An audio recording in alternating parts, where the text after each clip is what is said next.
What's up, guys? In this tutorial, I'm going to show you how to configure a port mirror on a Fortiswitch that's managed by FortiGate. So, having a couple of issues with the phone, and I wanted to basically just run a couple packet captures to capture the traffic from that phone and view it on my computer. So what I'm going to do here is what I have the phone right here. And we can see that we have the IP address of 192.168.1.211. So I'm going to go ahead and I'm going to launch Wireshark.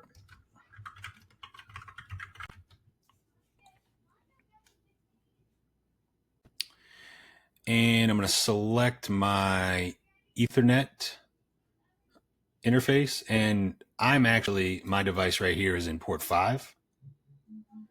So you can see my computer here. I'm in port 5. So what we're going to do is I'm going to mirror the traffic on port 2, the one that my phone's connected to. And I'm going to mirror that to port 5 so that I can see it on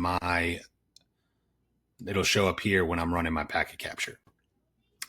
So I'm going to set a filter because I don't want to catch all the traffic for this one host. And then I'm going to go ahead and start the capture.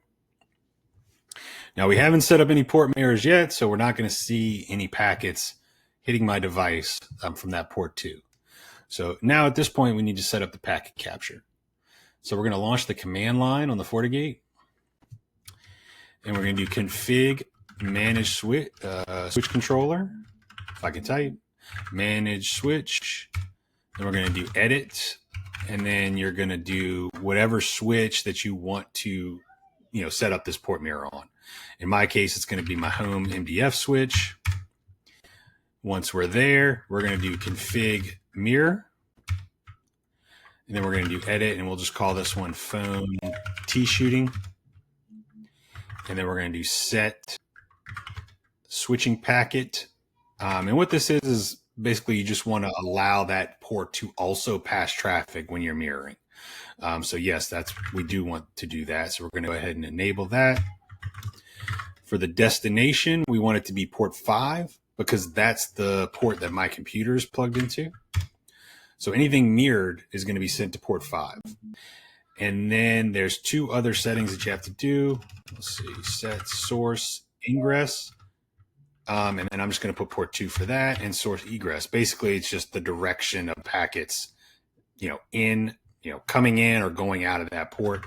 In my case, I want to do both ways out of port 2. Okay. So then I believe we might have to set our status to active. Yeah. Okay.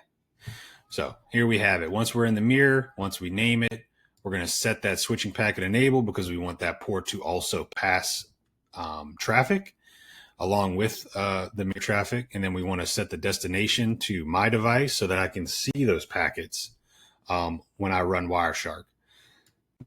Source ingress and egress, we want to mirror the traffic going in and coming out of that port 2 so we can see everything that's happening on that phone. And then we want to set the status as active. All right, so now at this point, we should be able to hop back over to our Wireshark. And we should start seeing some stuff come through here. There we go. Okay, so you can see the phone just kind of communicating most likely with the controller outbound. It's ARPing. It's a Yelling phone. So you can see that ARP who's got the gateway and looks like just normal traffic here. But yeah. And if for any reason you guys wanted to stop this, after you capture what you need, you can go ahead and we can clear this. Let's see here.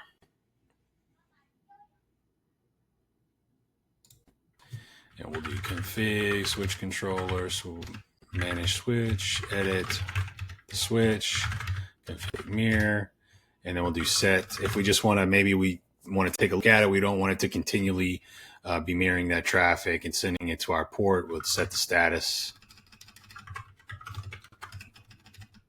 Edit phone, and we'll set the status to inactive. Right. So now we should not be receiving any more packets from that phone. Right, so I've got about 120 packets to look through.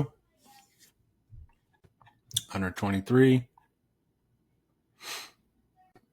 And we shouldn't be receiving any more there.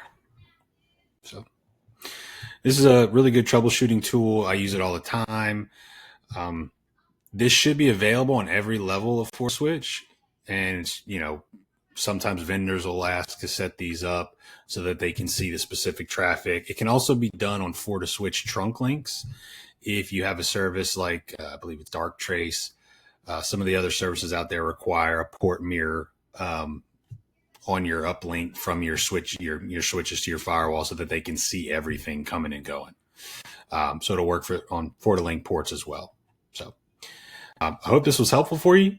If you have any questions, drop down in the comments below. I'll be happy to try to assist if you run into any problems with this. And thanks for watching. I'll see you in the next one.